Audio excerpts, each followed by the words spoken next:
Koronavirüs hanu çawa belav dibe û em ê xwe çawa biparêzin.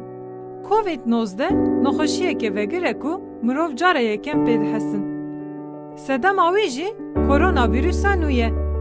Dema mirovên bi vîrusketî diaxivin, dikuxin, an jî dipişkin, dilop ji devê wan dertên.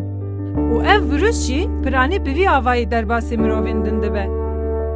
Ev dilop dikarin li dev an jî pozê mirovên derdorê bikevin. Ev dilop dikarin nêzî mîtroyekê biçin û xwezûka bi ser tiştan ve bizeliqînin. Vîrus li ser tiştan dikare heta kengê bî jî naye zanîn. Ji ber vê jî divê mirov derdora xwe û ciyên ku mirovên bi vîrusketî hene bi rêk û pêk paqij bike.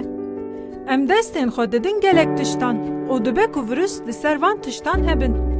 Ji ber vê jî divê em destê xwe nedin çav, poz an jî devê xwe. Ji ber ku destên qirêj dikarin vîrusê derbasî laşê me bikin. Dema em dikuxin an jî dipişkin, divê em enîşka xwe an jî desmalekê bidin ber poz an jî devê xwe. Heke desmal bê bikar anîn, divê em vê desmalê zûka bavê jin çoktan keke dev girtî.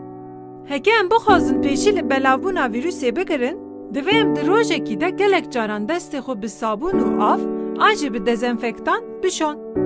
Destşûştin wê vîrusê ji destê me bibe. Li xwe miqate bin û pêşî li belavbûna koronavîrusa nû bigirin.